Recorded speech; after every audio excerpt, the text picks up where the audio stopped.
Hi, folks. Welcome to the Thursday Thought. This week's topic, emotional triggers. I've had this conversation with a few clients recently, and it seems to be a concept that isn't that familiar to many people, the concept of emotional triggers. Now, despite what we see on social media, everyone has moments of insecurity, of self-doubt, of frustration. Literally everyone, unless they're a psychopath. And what's interesting is that, of course, we are not all insecure, nervous, or frustrated by the same thing. That's what makes life so interesting.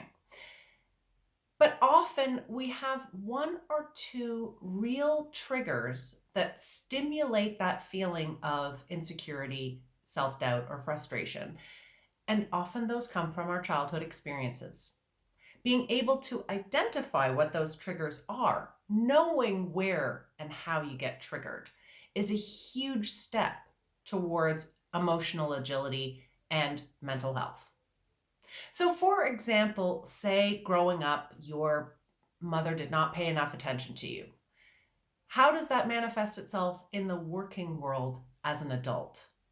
Well, you submit an important report to your boss and get no feedback.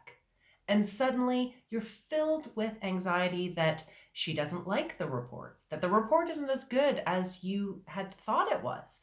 When in fact, she thought it was great, but she didn't give you any feedback because she didn't think she needed to. You were triggered by that perceived lack of attention.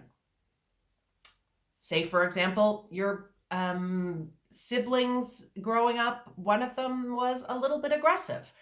And now, as a result, as an adult, when somebody takes a step towards you, which could potentially be a step to give you a hug, a step to give you a handshake, a step to get closer to you, you perceive that as a threat and you are triggered.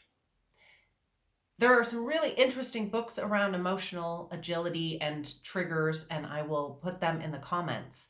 But I do think it's an interesting concept to try to understand, what is it that triggers you? Do you know what your triggers are?